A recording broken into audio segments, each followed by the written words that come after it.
बिस्मिल्लाहिर्रहमानिर्रहीम। अस्सलाम वालेकुम डियर व्यूवर्स। लास्ट वीडियोस में जो मैंने 1973 के कॉन्स्टिट्यूशन के हवाले से शुरू की थी और पूरा एक पॉलिटिकल बैकग्राउंड जो है वो किस तरह से पॉलिटिकल साइंस जो है उसकी डेफिनीशन या हमारा सिस्टम जो है वो किस तरह से काम करता है, पॉलिसीज़ मेकिंग और इसमें हमारी इंटरेस्ट जो है वो कितनी होनी चाहिए। तो आजकल हम अपने जो जितने भी डे टू डे मामलात देखते हैं जिसमें गवर्नमेंट जो है वो मुख्तलिफ़ किस्म की डिसीजंस जो है वो ले रही है, दो कि इट्स एन इंटरिम गवर्नमेंट, लेकिन यही चीज़ अगर हम इमेजिन करते हैं कि इलेक्टेड गवर्नमेंट्स जो है वो किस तरह से हमारे बारे में फ़ैसले लेती है, तो जब उनको हम इलेक्ट करते हैं तो उनके इलेक्शन में हमें माइंड में ये चीज़ रखनी चाहिए कि जब ये लोग इलेक्ट होकर आते हैं तो ये हमारी ज़िंदगी के हवाले से सारे फ़ैसले जो हैं वो करते हैं और किस तरह से हम इनके फ़ैसलों से मुतासिर होते हैं। उसमें एक्सक्यूज़ मी, ये जो कॉन्स्टिट्यूशन का एक रोल है पॉलिटिकल मामलात को चलाने के लिए और पॉलिटिकल ऑफिसेस को ऑर्गेनाइज़ करने के लिए, तो और हमारे जो फ्यूचर है जिसके तहत हम लॉज बनाते हैं, पार्लियामेंट इलेक्ट होती है और हम उसके तहत लॉज जो है वो बनाते हैं, तो इस असल में इसका फाउंडेशन जो है वो कॉन्स्टिट्यूशन होता है। और हमारे यहाँ पर जो फाउंडेशन है वो है 1973 का कॉन्स्टिट्यूशन, यानी वो कॉन्स्टिट्यूशन जो 1973 में बनाया गया और जिसको हम एक एग्रीड कॉन्स्टिट्यूशन कहते हैं। और हम अपने हर मामले में यही बात करते हैं कि जिस तरह से हमारे यहाँ पर एक पॉलिटिकल टर्मोइल जो है वो मौजूद है, तो हम हर इदारे का जब जिक्र आता है कि हर इदारे का रोल क्या होना चाहिए, उसकी ऑर्गेनाइजेशन क्या होनी चाहिए और उसका रोल जो है वो क्या होना चाहिए, तो हम ये बात करते हैं कि 1973 के कॉन्स्टिट्यूशन में इस तरह लिखा हुआ है, 1973 के कॉन्स्टिट्यूशन में ये बात इस तरह से की गई है। तो इसीलिए और फिर हम ये कहते हैं कि जब हम किसी फ़ैसले तक खुद पहुंचने की कोशिश करें भी और हम ना पहुंच पाए, तो हम फिर ये कहते हैं कि हमें 1973 के कॉन्स्टिट्यूशन को उसके मुकम्मल जो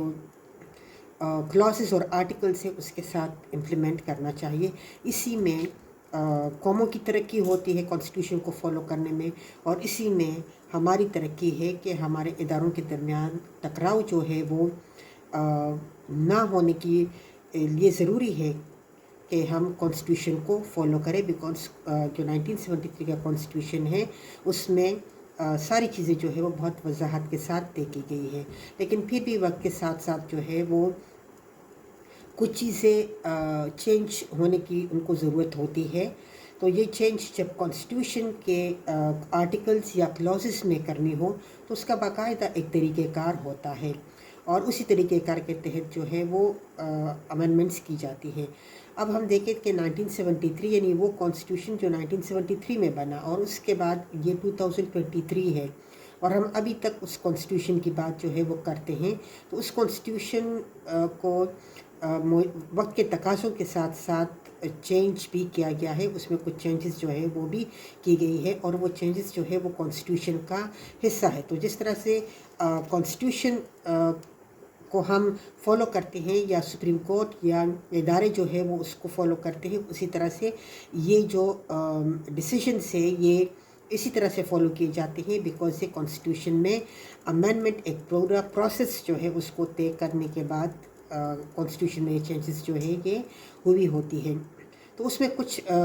तो नॉर्मल चेंजेस है जिसने सिस्टम को आगे बढ़ाया, लेकिन कुछ अमेंडमेंट्स जो है वो इस तरह से थी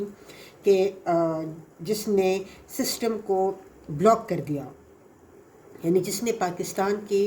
पॉलिटिकल सिस्टम को भी ब्लॉक कर दिया, बिकॉज उसने कॉन्स्टिट्यूशन की शक्ल को चेंज कर दिया।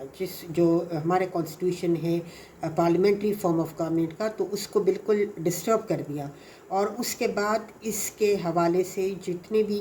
पॉलिटिकल क्राइसिस पाकिस्तान में आए, تو ان کرائسس کے اثرات جو ہے وہ ابھی تک پاکستان کے پالیٹکس میں اور پاکستان کی سوسائٹی پہ موجود ہیں، بیکاز پولیٹیکل انسٹیبلٹی جو ہے اس کا بنیادی جو اثر پڑتا ہے وہ اکانومی کے اوپر پڑتا ہے. تو اگر پولیٹیکلی ملک جو ہے وہ اسٹیبل نہ ہو تو اکانومی بھی اسٹیبل نہیں ہو سکتی. تو یہ وہ امینڈمنٹس ہے جس کی وجہ سے پاکستان کی سوسائٹی جو ہے وہ پولیٹیکلی ڈسٹرب ہوئی، اور اس پولیٹیکل ڈسٹربنس جو ہے اس نے اکنامک ڈسٹربنس کو جنم دیا، اور نتیجہ آج یہ ہے کہ ہمارے بہت سارے جو فائنینشیل ایشوز ہیں وہ وقت کے ساتھ ساتھ جو ہے وہ کم ہونے کے بجائے بڑھتے چلے جا رہے ہیں. یہ امینڈمنٹس جو ہے یہ کسی فرد واحد نے اپنے معاملات کو یا اپنی کرسی کو مضبوط کرنے کے لیے کیا، اور ہمیشہ جب اس طرح کا کام ہوتا ہے تو ہماری عدلیہ جو ہے وہ اس کو سپورٹ کرتی رہی ہے. تو اس میں اب اس کا جو خمیازہ ہوتا ہے وہ عام آدمی کو بھگتنا پڑ رہا ہے. اسی لیے عام آدمی کے اندر اویئرنیس پیدا کرنا جو ہے وہ ضروری ہے کہ آپ کے یعنی عام آدمی کو یہ بتانا ہے کہ آپ کا جو آپ کے نام پہ جو ووٹ لیا جاتا ہے یا آپ کے نام پر جو اختیارات کا استعمال کیا جاتا ہے، وہ اختیارات کا استعمال جو ہے وہ فرد واحد یا ایک گروپ آف پرسنز جو ہے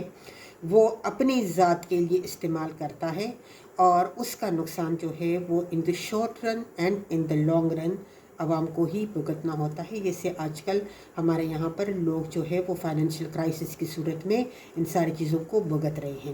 تو let's come to the main point and that is the 8th amendment in Pakistan constitution. 1973 کے کانسٹیٹیوشن میں جو 8th امینڈمنٹ کیا گیا اس نے پاکستان کے کانسٹیٹیوشن کی شکل جو ہے وہ چینج کر دی. یہ امینڈمنٹ جو ہے یہ 14 نومبر 1985 کو سینٹ نے پاس کر دیا، اور اس کے تحت جو ہے وہ سارے جو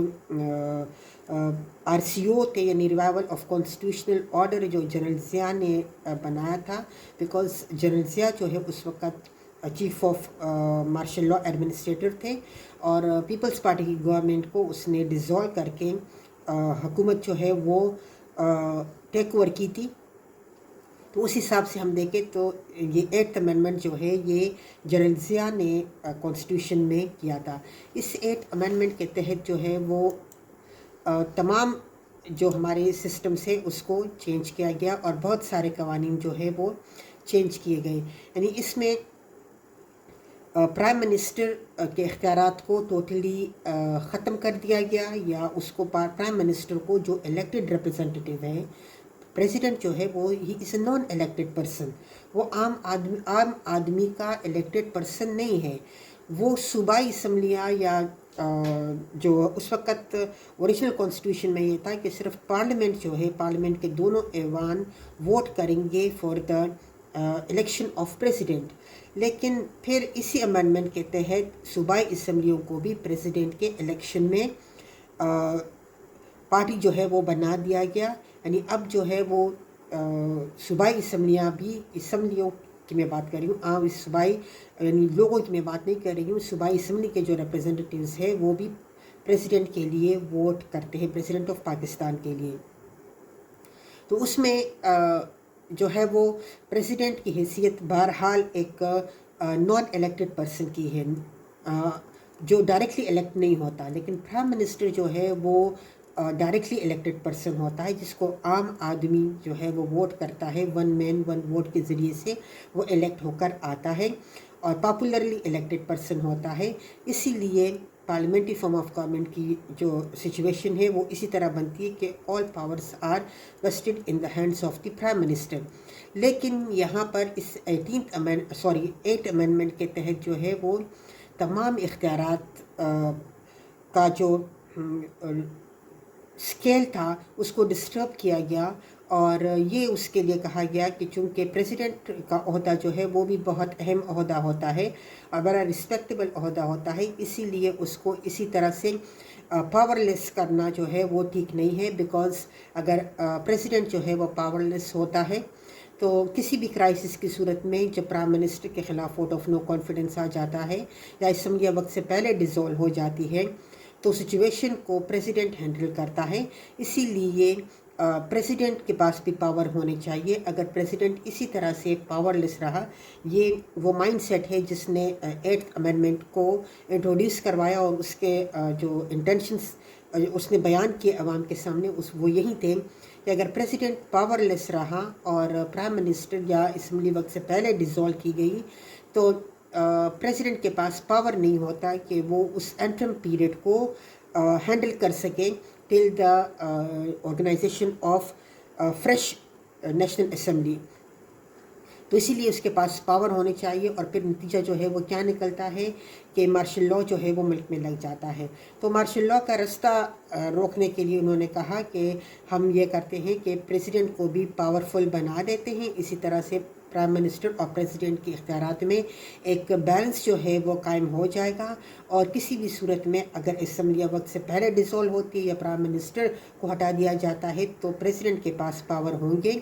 प्रेसिडेंट उस पावर का इस्तेमाल करते हुए केयर टेकर गवर्नमेंट जो है वो बनाएगा, नए इलेक्शंस जो है वो कर लेगा और मार्शल लॉ लगने के चांसेस जो है वो ख़त्म हो जाएंगे। तो अब उसका ख्याल था कि मार्शल लॉ मुल्क में इसलिए लग जाता है कि प्रेसिडेंट के पास पावर नहीं होते और वो सिचुएशन जिसमें असम्बली वक्त से पहले डिसॉल्व हो जाती है तो वो क्राइसिस की तरफ चले जाते हैं। लिहाजा उन क्राइसिस को संभालने के लिए मार्शल लॉ जो है वो लगाया जाता है। ये लॉजिकल रीज़न है, सही रीज़न है या सही रीज़न नहीं है, लेकिन बहरहाल ये रीज़न जो है ये पेश की गई। फिर इस अमेंडमेंट के तहत जो है वो आर्टिकल 51 के ज़रिए से सेनेट के जो नशिस्तें हैं उसमें भी इजाफ़ा किया गया और नेशनल असम्बली की नशिस्तों में भी इजाफ़ा किया गया। ओरिजिनल कॉन्स्टिट्यूशन में हम देखते हैं तो जो नेशनल असम्बली है उसकी सीट्स 200 थी और यहाँ पे इस अमेंडमेंट के तहत उन सीट्स में 7 सीट्स का इजाफ़ा किया गया और वो 207 सीट्स जो है वो बन गई। फिर उसके बाद हम देखते हैं कि ओरिजिनल कॉन्स्टिट्यूशन में सेनेट की सीट्स जो है वो 63 थी और इस अमेंडमेंट के तहत जो है वो 87 कर दी गई। तो ये एक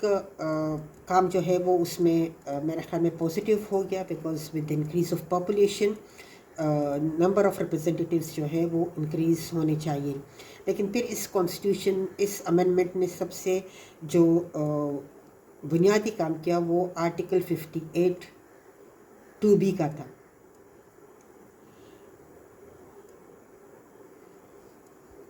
इसमें हमें देखते हैं कि एक आर्टिकल जो है वो इंट्रोड्यूस किया गया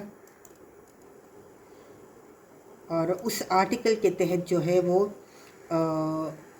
तमाम इख्तियारात जो प्राइम मिनिस्टर के इख्तियारात थे वो इख्तियारात जो है वो प्रेसिडेंट के साथ शेयर हो गए। यानी अब ये है कि प्राइम मिनिस्टर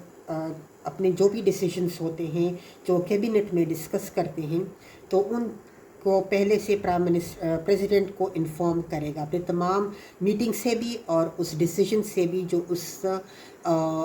उस टाइम पे जो है वो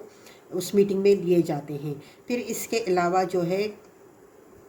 उसको ये भी पावर जो है वो दिया गया प्रेसिडेंट को कि वो प्राइम मिनिस्टर को भी नॉमिनेट करेगा और इसी तरह से स्पीकर, यानी जब नेशनल असम्बली इलेक्शन के बाद नई असम्बली जो है वो तश्कील पाती है तो प्रेसिडेंट जो है वो प्राइम मिनिस्टर को कहता है कि वो जो प्राइम मिनिस्टर का कैंडिडेट होता है उसको कहता है कि वो वोट ऑफ कॉन्फिडेंस ले ले नेशनल असम्बली से। तो उसके लिए अब ये शर्त रखी गई कि प्रेसिडेंट जो है वो किसी को भी चूज़ कर सकता है असम्बली के इलेक्शन के बाद, कि उसको ये बता सकता है कि आप प्राइम मिनिस्टर का जो ऑफिस है उसके लिए आप असम्बली से वोट ऑफ कॉन्फिडेंस ले लें। उसके लिए पहले होमवर्क किया जाता है, लोगों को तैयार जो है वो किया जाता है। तो इसी तरह से अब ये ज़रूरी नहीं था कि जो इलेक्शन में पार्टी बरसर इक़्तिदार आती है, यानी जो आवाम की मेजॉरिटी वोट से कोई पॉलिटिकल पार्टी असम्बली तक पहुंच जाती है, तो ये ज़रूरी नहीं था कि उसका लीडर जो है वो प्राइम मिनिस्टर बने। ये प्रेसिडेंट के पावर्स में चला गया कि प्रेसिडेंट जो है वो کسی کو بھی یہ کہہ سکتا ہے کہ وہ پرائم منسٹر آفس کے لیے اسمبلی سے جو ہے وہ میجورٹی کا ووٹ لے لے، ووٹ آف کانفیڈنس لے لے، اور اس کے لیے وہ پہلے سے ہوم ورک جو ہے وہ انجینئرڈ الیکشنز اور یہ ساری چیزیں جو ہے یہ ہو جاتی ہے، فائلز کی تیاری اور بلیک میلنگ اور یہ سب چیزیں. اور جب آرٹیکل 58(2)B جو ہے وہ جب آئین میں انکلوڈ کیا گیا تو اس کے ذریعے سے پریزیڈنٹ اور پرائم منسٹر کے اختیارات میں ڈسٹربنس جو ہے وہ ہو گئی اور پارلیمنٹری شکل جو ہے وہ چینج ہو گئی. اب نیکسٹ اس کانسٹیٹیوشن امینڈمنٹ میں کیا ہوتا ہے وہ نیکسٹ ویڈیو میں دیکھیں گے.